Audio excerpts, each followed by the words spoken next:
La verdad es que siempre hay pues quizá para unos más que para otros, pero al final de cuentas todo el mundo tenemos una batalla para preparar la palabra, el mensaje, compartir.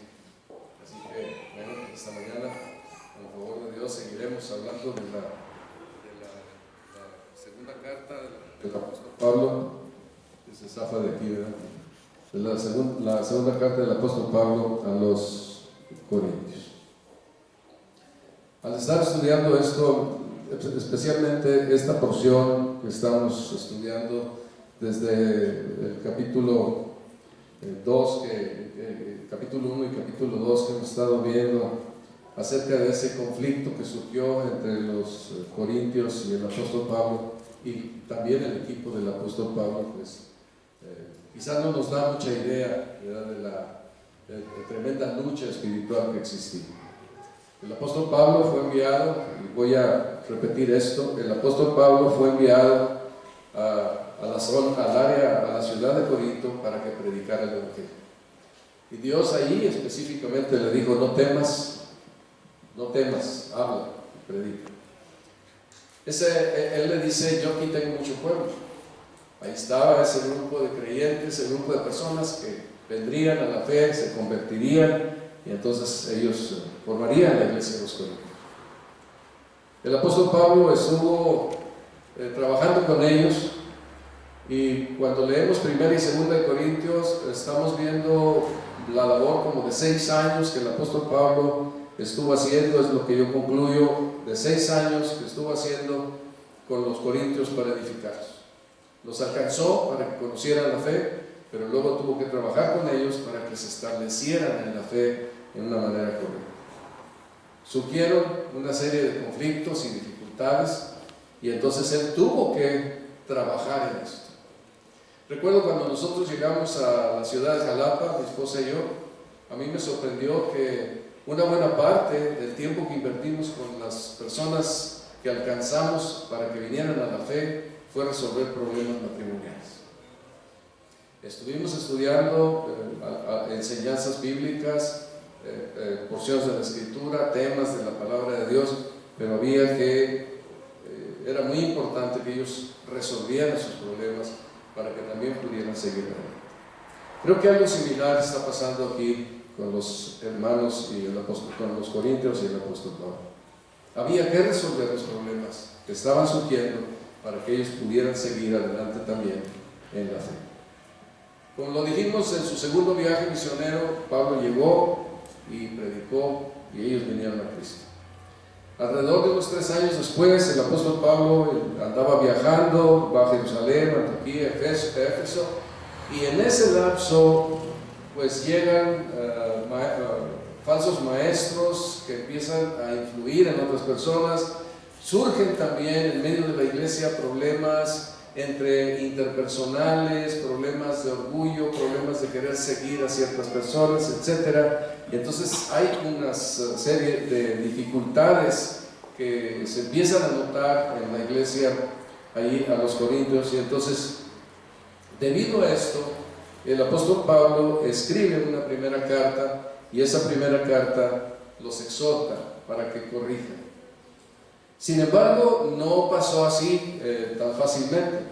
Los problemas siguieron, y el apóstol recibe una carta de parte de los corintios, y además y aparte unos reportes de algunos hermanos, de los de Chloe, Estefanas y otros que fueron ahí para decirle lo que estaba pasando, los problemas que estaban existiendo. Entonces, de esta manera el apóstol Pablo escribe Primera de Corintios, que es la carta que nosotros tenemos aquí. Manda esa primera carta, esa carta a los Corintios, que es la que tenemos. La anterior a esta no la tuvimos. Ya no quedó, ya no la tenemos aquí. Personas como Silvano, como Timoteo, como Chloe, como Tito, como Sóstenes, eran personas que estaban colaborando con Pablo para que él pudiera ayudar a los Corintios. Entonces toda esta gente estaba con él. Sin embargo, después de la primera carta a los Corintios, Timoteo es enviado por Pablo para que visite a los Corintios, y cuando regresa Timoteo, el reporte es muy triste. La situación estaba muy crítica. La gente no había recibido muy bien la carta, la primera carta a los Corintios que nosotros tenemos en la Biblia, y la situación se puso muy tensa, muy complicada. Esto pues sin duda preocupa al apóstol Pablo y hace una visita que no está registrada, pero los comentaristas hacen referencia a ella. Hace una visita y después de esta carta, después de este reporte de Timoteo, Pablo hace una visita corta, breve, con los corintios para tratar de resolver esto, y hay un conflicto muy serio en donde aquí lo cita en 2 Corintios que él fue y hubo mucha tristeza, muchas dificultades en aquella entrevista que tuvieron. Fue una situación no fácil. Sin duda al apóstol Pablo le costó y a los demás mucha tristeza. Cuando el apóstol Pablo sale de aquella reunión, envía otra carta. Esta es la carta de la que estas dos cartas, pero especialmente esta última, es la que hemos estado tratando durante las cosas que le escribe el apóstol Pablo a los Corintios, en donde él está explicando su proceder, su manera de actuar con ellos, que era una manera de actuar limpia, sencilla, sincera, donde Dios era testigo de todo aquello que estaba haciendo. Esta tercera carta era una carta dura, una carta fuerte. Él les habla con toda sinceridad, y después de que esta carta es enviada con Tito, cuando Tito llega ya están ellos la reciben. Mientras que Tito está entregando esta carta, el apóstol Pablo tiene serios problemas en Éfeso. Hay una situación muy fuerte que le obliga a salir y se va a Troas. Después de Troas, él esperaba encontrar a Tito ahí ya con alguna respuesta de esta última carta que Pablo había mandado. Espera tener una respuesta, no llega a Tito, y entonces se va a Macedonia para esperar a Tito. Y ahí se encuentra. Y vamos a encontrar en lo que vamos a estar pensando en esta mañana, que salir de Éfeso con tanta presión, llegar a Troas y después pasar a Macedonia, fueron días turbulentos para el apóstol Pablo. Estaba con la presión de la preocupación del estado espiritual de los corintios, y por el otro lado las presiones externas por los judaizantes que lo perseguían para quitarle la vida. No podemos imaginar la presión tan enorme que tenía Pablo y sus compañeros de ministerio en aquellos momentos turbulentos, pero turbulentos en serio, a perder la vida, pero el Señor lo guardó. Este es el contexto en donde está escrita la primera parte de 2 de Corintios. Vamos a prácticamente este domingo y el que sigue, todavía hablaremos de algunas cosas aquí alrededor de esta parte donde él está explicando a los corintios de aquella carta y de las situaciones, de su manera de tratarlos, de sus intenciones, que eran fieles, sencillas, sinceras, santas, limpias, que no estaba ocultando ninguna actitud mala contra ellos.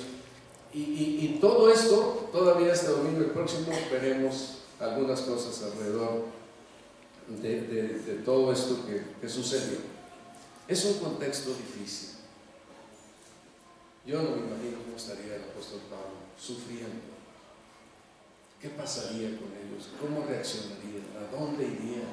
¿Era la iglesia de Dios? ¿Realmente Dios había alcanzado a esas personas? ¿Cuántas cosas pasarían por la mente del apóstol Pablo? Ahora vamos a ver en dos partes, porque yo quería explicarles esto otra vez, y vamos a ver en dos partes el tema de esta mañana.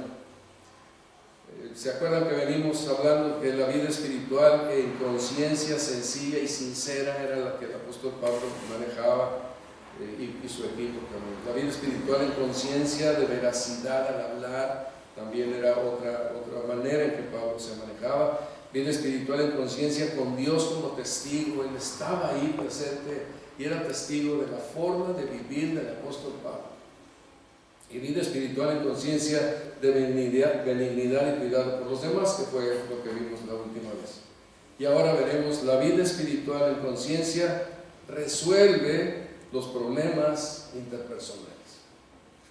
La gente no está impuesta a resolver problemas interpersonales, son puros supuestos. La gente no habla. No sé si seremos solamente los mexicanos, ¿verdad? Pero creo que los latinos no hablamos directamente, cara a cara, suponemos las cosas, las damos por creídas o aceptadas, y a veces nos imaginamos que nosotros hablamos con alguien con claridad cuando no fue así. Eso es como una simulación, no estamos impuestos.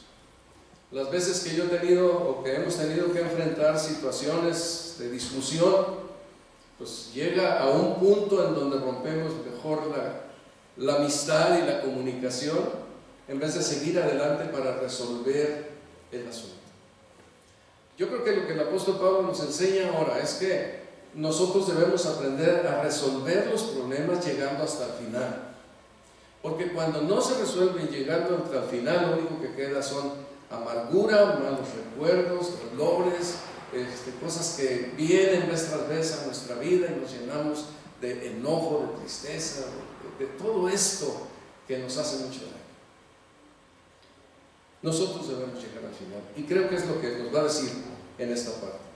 El apóstol Pablo trata primero lo que sucedió entre el ofensor y el ofendido, y cómo la iglesia participó en esta problemática del ofensor y el ofendido.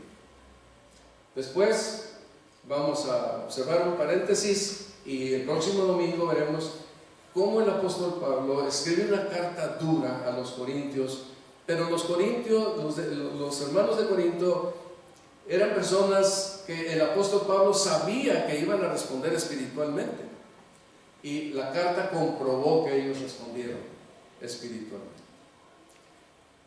Entonces, pues vamos a comenzar con estos asuntos y vamos a pensar un poquito qué fue lo que pasó. Vamos a meternos ahora al punto principalmente. Dice el apóstol Pablo en 2 Corintios 7:12, porque es desde el 2 y luego pasa hasta el 7, habiendo una especie de paréntesis, ya se los explicaré. Dice el apóstol Pablo: así que aunque os escribí, no fue por causa del que cometió el agravio, ni por causa del que lo padeció, sino para que se os hiciese manifiesta nuestra solicitud que tenemos por vosotros delante de Dios. El apóstol Pablo aquí está mencionando que hubo una persona que cometió el agravio y que hubo una persona que lo padeció. Alguien ofendió y el otro lo padece. Entonces, los comentaristas, cuando uno quiere investigar quién es el que cometió el agravio y quién es el que ofendió y quién es el ofendido, hay dos opiniones básicamente que yo encontré. Una es que el que cometió el agravio fue la persona que en 1 Corintios 5 se menciona como alguien que vivía en un pecado sexual, viviendo con su madrastra. Y hay expresiones ahí muy fuertes donde dice: vosotros estáis envanecidos, no han hecho nada, están ustedes como aceptando esto. Y muchos comentaristas piensan que las cosas son así, que ese fue el que cometió el agravio, esa fue la persona que ofendió a toda la iglesia y que generó todo el problema. Otras personas piensan que es otro el hombre que cometió ese agravio, que el que hizo esto fue quizá un creyente que, influido por los falsos maestros, tomó la posición de estar en favor de los falsos maestros, aceptar las murmuraciones que hacían contra el apóstol Pablo, y entonces empezar él a actuar y a criticar y a decir y quizá copiar las expresiones de los falsos maestros para decir a los hermanos acerca de esto, a los demás, e influir. Es muy probable que otros también lo siguieron y la presión se hizo muy fuerte. Entonces, me parece que cuando uno va leyendo los diferentes pasajes en donde habla el apóstol Pablo, pues no hay ningún ofendido aparte de Pablo que manifieste su sentir, su dolor, su pesar, las cosas que pasaron. Él está explicando y él está diciendo todo esto pasó, pero no hay al hermano ofendido, ¿no? Es como si él estuviera hablando como en una tercera persona cuando él es el que está ahí, como sucede en muchas ocasiones en la Escritura. Entonces creo que esto fue, vamos a partir de esta suposición. Es un hombre que, influido por los falsos profetas, empezó a criticar al apóstol Pablo delante de la iglesia y de ahí se fue haciendo muy grande el problema. Y sin duda los falsos maestros lo apoyaban a él y él estaba con los falsos maestros engañado y empezó a crecer aquel problema en una manera muy, muy fuerte, de tal forma que cuando el apóstol Pablo los visita, en aquella visita rápida que hace, que les citaba ahorita, hace unos momentos, los visita y resulta como que la discusión fue muy intensa. Roberto Lloyd dice que en esa visita donde esperaba el apóstol Pablo resolver los problemas, dice, su plan no resultó, sino que fue rechazado totalmente y regresó a Éfeso apesadumbrado por el repudio que había sufrido. Ese es el comentario de Roberto Lloyd. Otros comentaristas dicen que inclusive fue sacado, ¿verdad? Algunos lo suponen quizá por las palabras en griego, que la fuerza de las palabras indique que fue sacado a empujones de aquel momento que tuvieron que platicar sobre los problemas que estaban sucediendo. Entonces, la situación era bastante difícil en esos momentos para el apóstol Pablo y él tenía que confiar en la gracia de Dios. Aquí me llama la atención porque él escribe esa carta. O sea, después de que fue sacado, él regresa y escribe esa carta, y en esa carta él habla con toda claridad, con toda sinceridad y fuertemente, de tal manera que cuando la estaba haciendo él estaba llorando literalmente de dolor por lo que estaba escribiendo ahí, y tenía mucho pesar en su corazón de estar escribiendo esa carta para mandarla. No sé cuántos de ustedes habrán hecho alguna vez, bueno, ahora hacen un WhatsApp, ¿verdad? O un chat, y está uno, ¿la mando o no la mando? Si la mando, ¿qué va a pasar? Si no la mando, ¿qué va a pasar? En alguna ocasión yo he tenido que hacer unas cartas que a veces cierro los ojos y digo, la mando, y a ver qué pasa cuando se hacían cartas. Yo creo que el apóstol estaba en esa tensión. Es que es muy especial esto, porque es un misterio. Dios está guiando al apóstol Pablo y está haciendo lo que la voluntad de Pablo está haciendo, lo que la voluntad de Dios quiere. Él está escribiendo con esa fuerza, esas intenciones, esas emociones, ese pesar, esa duda, ¿verdad? ¿La mando o no la mando? Vamos a ver ahorita algunos pasajes. Y la manda. Y la cosa es que la gracia de Dios actúa. Espero que entendamos que si obedecemos a Dios, aunque parezca difícil hacer algo, Dios hará que haya un buen resultado al final. Si obedecemos al Señor.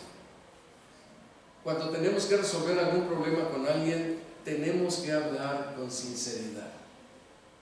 No simular, hablar con sinceridad. Hermano, tú y yo tenemos un problema. Vamos a hablar. Y con claridad, hablar. no con emociones, sino con un pensamiento claro y honesto. Y creo que eso era la lucha que traía el apóstol Pablo al escribir esto. Yo quiero imaginármelo con todo esto que menciono, cuando dice: porque de cierto cuando vinimos a Macedonia, ningún reposo tuvo nuestro cuerpo, sino que en todo fuimos atribulados, de fuera conflictos, de dentro temores, en todo fuimos atribulados. Es la carga tremenda la que estaba pasando el apóstol Pablo en esta situación. Y además tiene que escribir la carta. Y la escribe pues como le guía el Espíritu de Dios a hacerlo. Y luego está con la cosa de mandarla o no mandarla, la manda, la envía con Tito. ¿Y qué va a pasar? Entonces, a veces la vida cristiana es así. Tenemos esas presiones que son muchas veces muy fuertes. Como les decía, hay dos partes, pero no me quiero tardar mucho. Pero vamos a ver la primera, que es, cuando yo digo no me quiero tardar mucho, no es amenaza, quiero sinceramente no tardar mucho. La primera va a ser la que vamos a ver ahorita: Pablo, la iglesia y el trato con el ofensor. Vamos a aprender algunas cosas aquí de lo que el apóstol Pablo hace respecto al ofensor. Dice el apóstol Pablo en el versículo 5: pero si alguno me ha causado tristeza, no me la ha causado a mí solo, sino que en cierto modo, por no exagerar, a todos vosotros.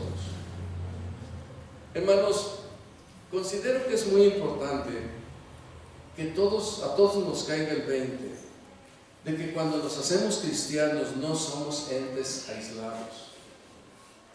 Lo fuimos sin Cristo, lo fuimos en el mundo, pero cuando venimos a la fe, Dios nos integra con su pueblo.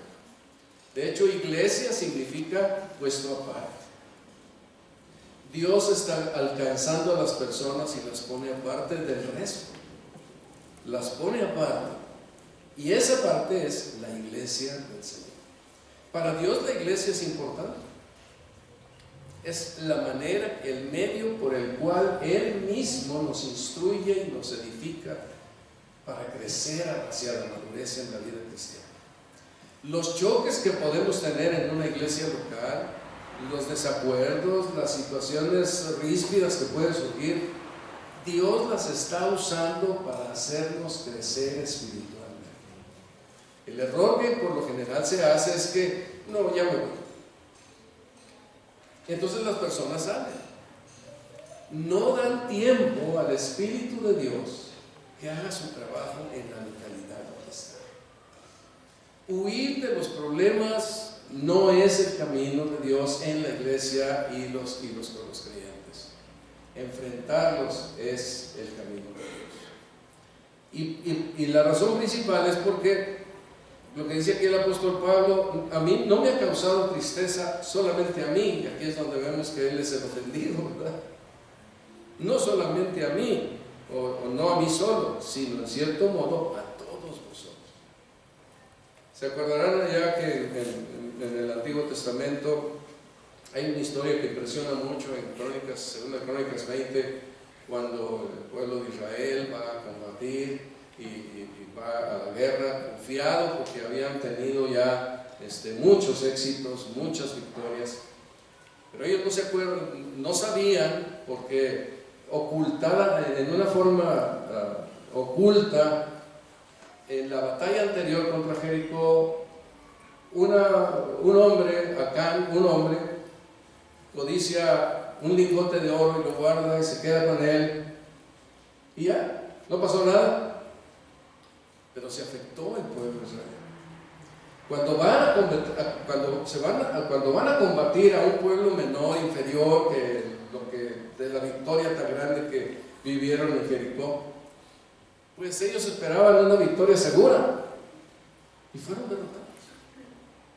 Y Dios les dice: hay un pecado en medio de ti. Una persona codició, una persona afectó. Cuando estaba recién convertido, una de las verdades que aprendí es que mi pecado afecta a los demás. La división que yo pudiera generar afecta a los demás si no es resuelta. Y aquí el apóstol Pablo nos está diciendo a todos: un desacuerdo, un pecado o algo personal afecta a todos, invariablemente, porque es cosa de Dios, no de las circunstancias o no de las casualidades. Dios se encarga de que aquel pecado no pase desapercibido, porque somos su pueblo. La santidad que Dios pide de todos nosotros es una santidad que debe de ser probada en la intimidad y también públicamente. De tal manera que cuando somos miembros de la iglesia, entonces, si nuestro pecado está allí, esto afecta. No somos más personas aisladas ni solas. Somos miembros del cuerpo de Cristo. Y hermanos, esto para Dios es muy serio. Yo he dicho varias veces que yo cometí el pecado y el error grande de no comprender esta verdad. Yo les invito para que ustedes la comprendan. Ser miembros de la iglesia, del cuerpo de Cristo, es importante. Y no pensemos que esto se refiere a la iglesia universal y no importa la iglesia local. No. La iglesia local es la realidad de la iglesia universal. Las verdades que se aplican a la iglesia universal se experimentan, se ven, se pueden demostrar en la iglesia local. Por eso, como miembros del cuerpo de Cristo que nos reunimos en una localidad, debemos estar conscientes de que somos íntimamente integrantes. Imaginemos un gran rompecabezas o un rompecabezas infantil que a lo mejor tiene nada más 5 piezas, pero si una pieza no está ahí, el agujerote se ve mal.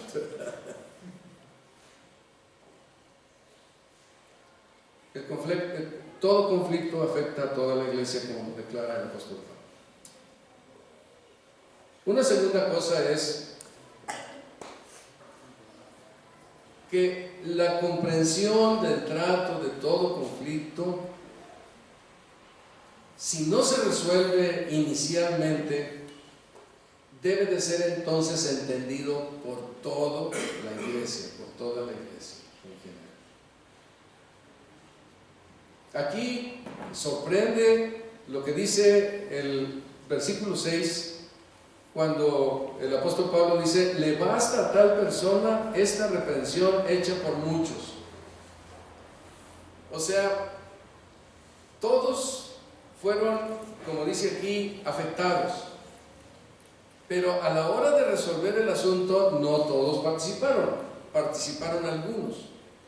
Pero esto quiere decir que todos conocían el problema, sabían qué había pasado, entendían, habían leído la carta del apóstol Pablo, los argumentos del hombre que estaba ofendiendo al apóstol Pablo, entendían todas estas cosas y ya tomaron una decisión la iglesia de que algunos, dice muchos, ya no dice todos, por muchos, participaran en la reprensión hecha a aquella persona. Esto no es bullying, no se trata de eso. Es que se necesita saber. Cuando yo he tenido problemas, he aprendido que nadie debe pensar que yo estoy en contra de alguien. Si estoy en el nivel de pastor, yo no estoy en contra de alguien. Mi pleito no es con nadie. Debemos entender que el pleito es con la iglesia, que cualquier situación es con Dios. Si alguien llegara conmigo y me tuviera que exhortar porque yo he mentido,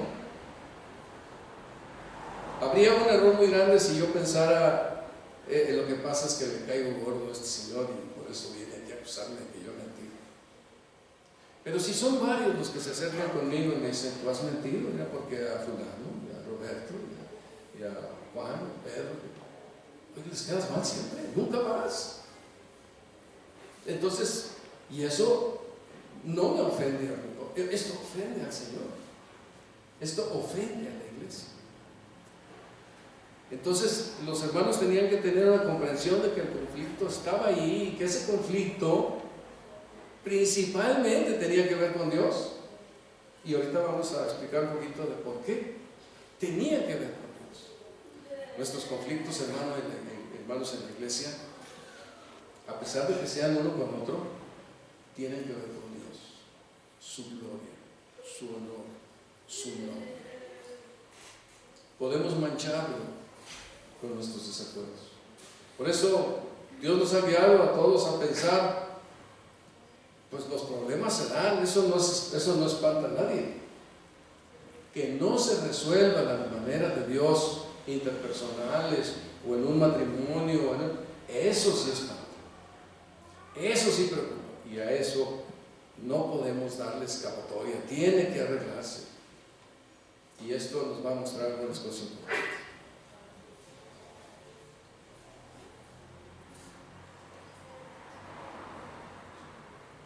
También vemos que cuando se va a exhortar a alguien, cuando se va a manifestar algo a alguna persona, algún problema o algún pecado o alguna falta, siempre tiene que tener detrás una actitud de perdón y consuelo.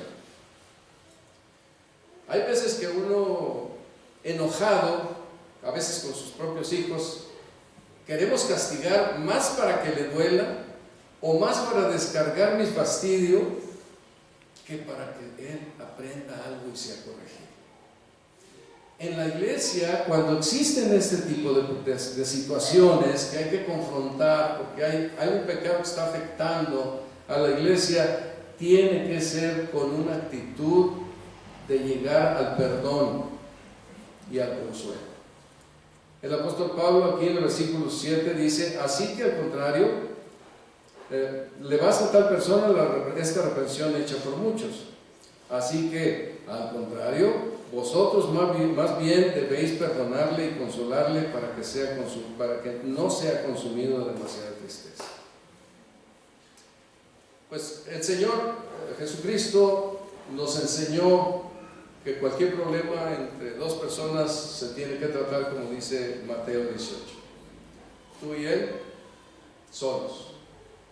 Si se resuelve, ya, no hay más que hacer. Lo mismo sucede en un matrimonio, tengo un problema con mi esposa, pues yo lo resuelvo con ella. Si alguna cosa ya fue más lejos, si no se resuelve de una plática, hay algo ahí que hay que resolver más serio. Entonces, un problema entre dos se resuelve.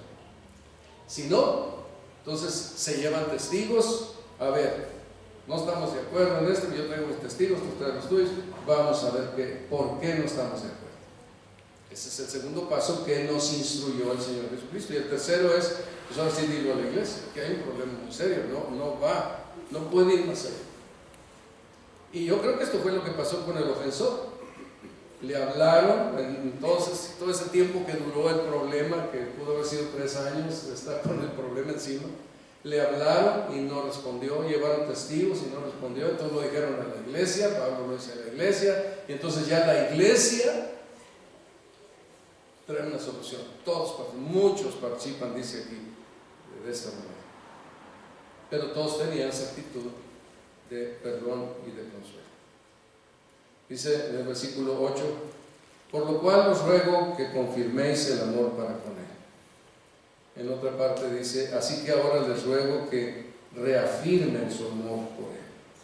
Este era el propósito, que pudiera ser restaurado y nuevamente entrar al plan de edificación en su vida, y ese era el objetivo. Ninguna persona se puede perder.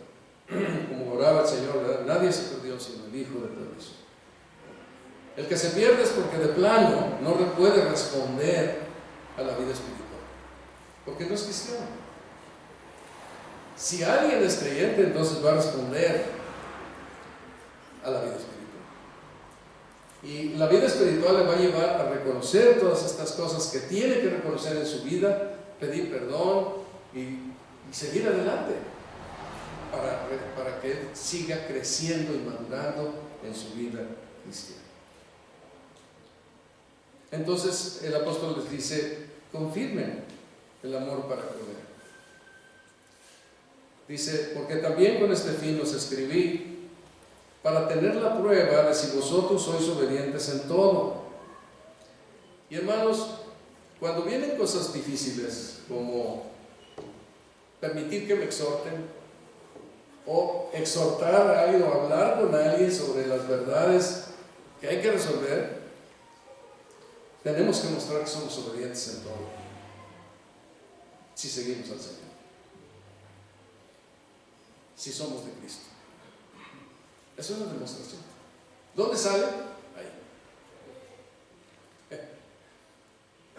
Cuando yo era jovencito, mis papás tenían un restaurante y había unos bisquetes y había unos cuartitos de leche entera. ¡Wow! Yo empecé a desayunar y comer eso mucho. Y cuando volteé ya tenía una cintura como de 44, una estatura de, pues no sé, unos 50, y era la burla de todo el mundo. Y más en aquellos días que no había tanta gente con sobrepeso, más que unos pocos, dos más en los más. ¿Quién sabe qué fue lo que pasó? Yo digo que fue la gracia de Dios. Un día algo sucedió, pasando de primero a segundo año secundaria para el casino. Y pues para mí era un problema cada vez que, y a lo mejor ya se los conté, pero déjenme contarse. Así somos los viejos. Era un problema hacer vencidas, porque no podía yo levantar mi peso, era imposible.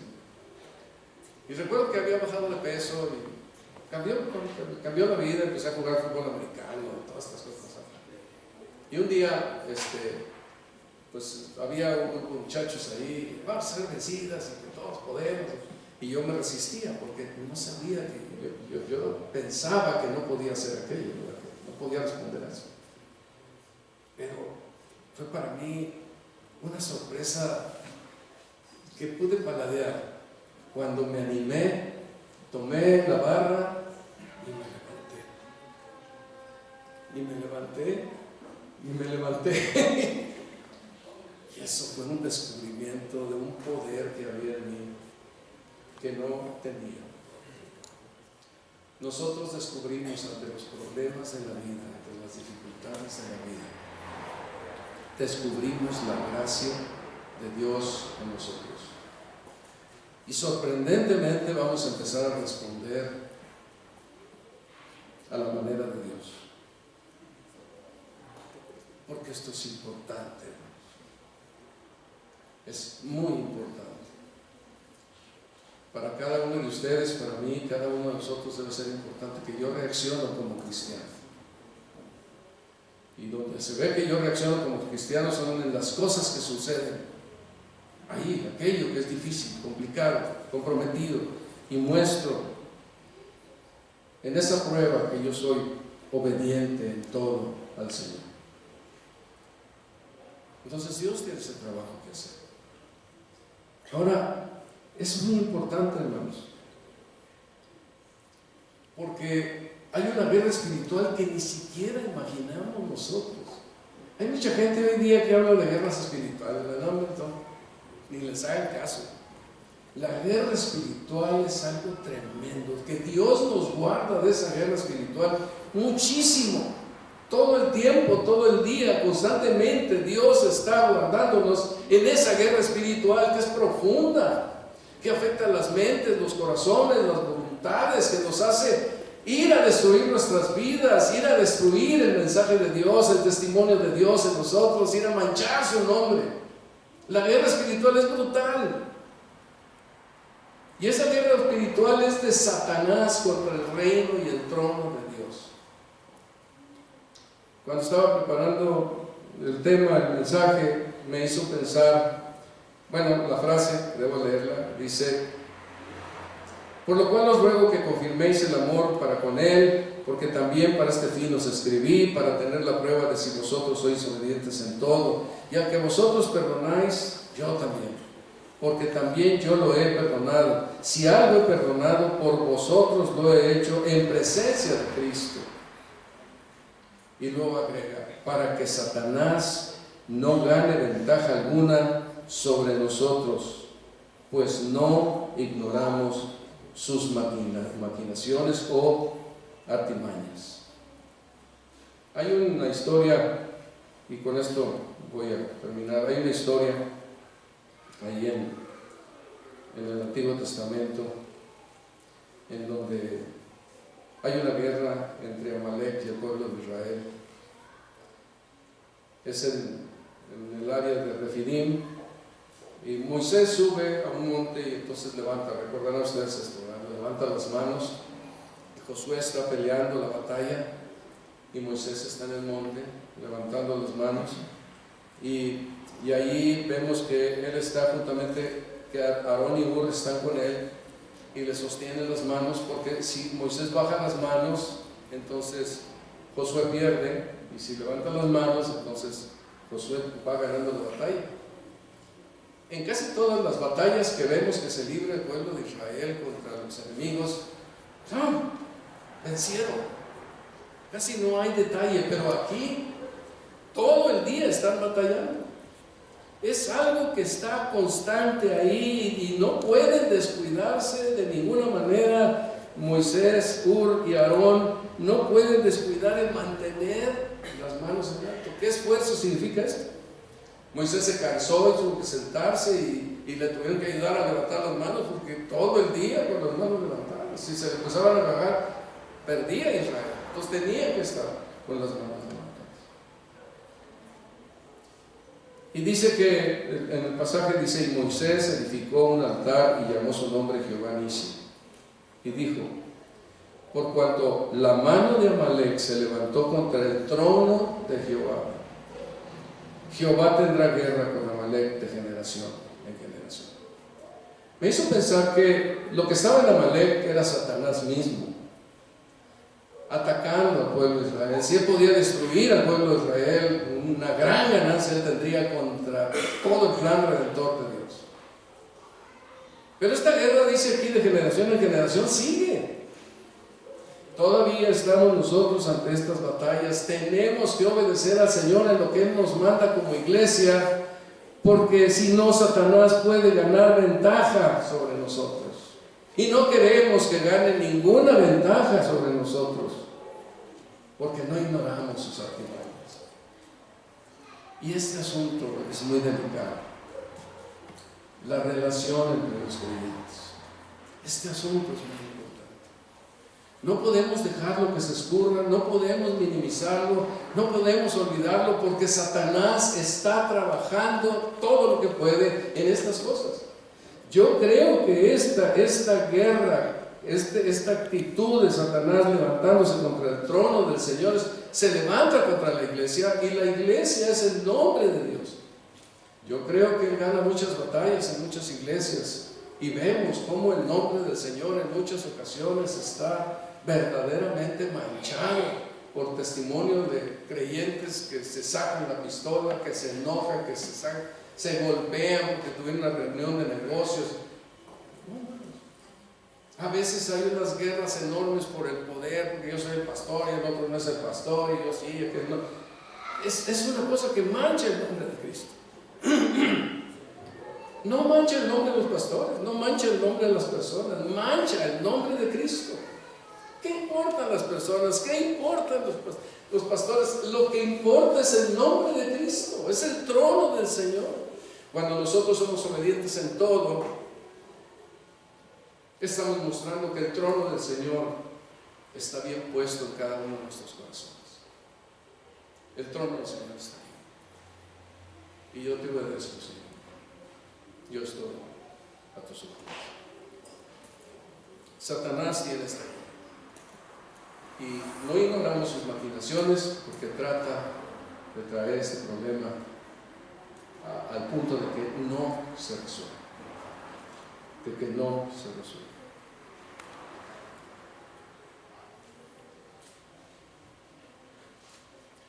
Si el problema que tuvieron los corintios con el apóstol Pablo, el apóstol Pablo lo hubiera ignorado, lo hubiera dejado por allí para que, bueno, pues total, ya no vuelvo a ver a los corintios, ya se acabó, qué problema tenemos. No, así, no. Si esto hubiera permitido, si esto se hubiera permitido, hubiera hecho mucho daño. No imaginamos hasta dónde.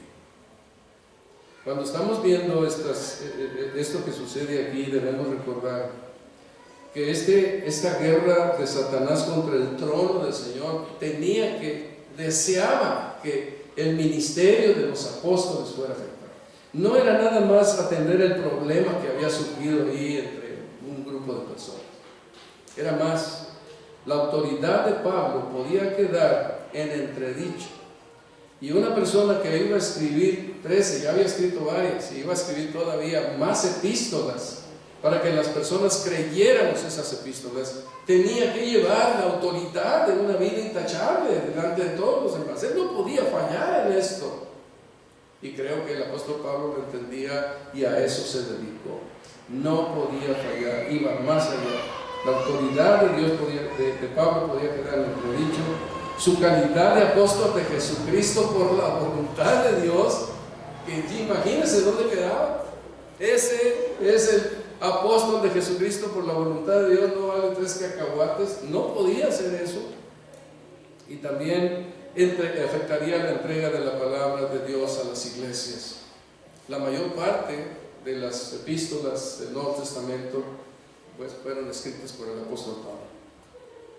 Él no podía dejar en entredicho su autoridad, pero no estaba defendiendo una autoridad falsa, sino genuina, porque como estuvimos viendo a través de los diferentes temas, la Trinidad era testigo de su fidelidad y sencillez y honestidad con que Él les estaba hablando y tratando a los demás.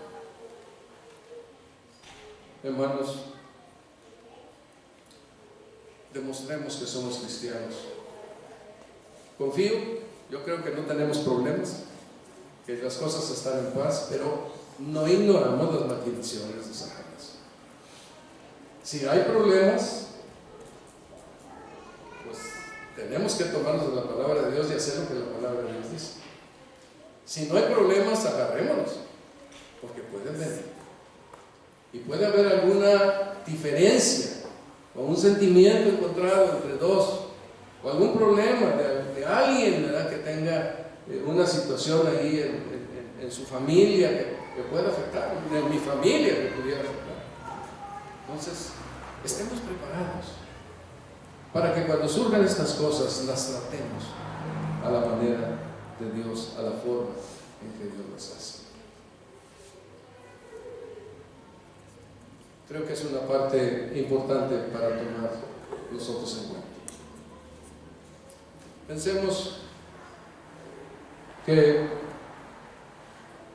no debemos rehusar los conflictos que surjan entre nosotros. Atendámoslos con cabalidad, sea lo que sea. Recuerdo que unas personas llegaron a la ciudad de Jalapa. El matrimonio venía recomendado de otra iglesia, llegaron ahí, ¿no? Parecía la mera maravilla según me contaban los hermanos, pero después acabaron dividiendo a la iglesia, personas muy enojadas con ellos, se robaron un carro, todo pasó, y los hermanos estuvieron luchando por resolver el problema, porque muchas veces las personas no quieren enfrentar el problema, hacen algo pero no quieren enfrentar el problema. Entonces así sucedieron las cosas. Puede surgir, a veces si no es de dentro viene de fuera y algo sucede. Lo que digo, no andamos con temor, porque si algo nos dice la Biblia es que no tengamos miedo, pero estemos preparados para obedecer al Señor en cualquier situación, sea que sea donde sea que surja. Acordémonos que Dios actuará con su gracia y soberanía. Si obedecemos, Él hará. Esa es su parte. Él hará. La unidad de la iglesia es muy importante guardarla. Si se afecta, afectamos nuestro testimonio, la unidad de la iglesia hay que mantener. Y también pues en cada uno de nosotros, en medio de las crisis, se manifestará si andamos en el Espíritu o si le hacemos caso a la carne en sus deseos, como hemos aprendido ahora de la predicación de Gálatas. El resultado será un gozo abundante. Ya lo veremos la próxima semana. Abundante y glorioso. Creceremos en madurez espiritual. Y yo no sé cuántas cosas más pueden surgir. Pero obedezcamos al Señor. Hagamos las cosas que corresponden. La vida espiritual debe ser una vida espiritual en conciencia que resuelve los problemas interpersonales. No los dejamos ahí. Con el favor de Dios, el próximo domingo, sí me toca a mí. Entonces, el próximo domingo estaremos hablando de la carta dura y todo lo que sucedió con esa carta tan especial. Que el Señor nos bendiga. Vamos a ver. Amado Señor, queremos pedirte que tú nos ayudes y nos guíes para entender tus verdades. Y que al entenderlas tengamos un compromiso cada uno de nosotros contigo para ser obedientes a tu palabra. Gracias, Señor, por la vida de estos hombres en las Escrituras que nos dejan un modelo de vida y comportamiento que manifiesta la teología de tu actuación. ¿Cómo obras tú? Lo que tú mandas, lo que tú pides y la manera en que tú actúas soberanamente sobre todas las cosas. Te bendecimos. Ayúdanos a estar siempre listos, con sencillez y sinceridad, con veracidad y honestidad. Vayamos por la vida, hablando de Cristo, respaldándolo con nuestra vida, con nuestra forma de pensar y la forma de vivir. En el precioso nombre de Cristo Jesús te lo pedimos. Amén. Muchas gracias.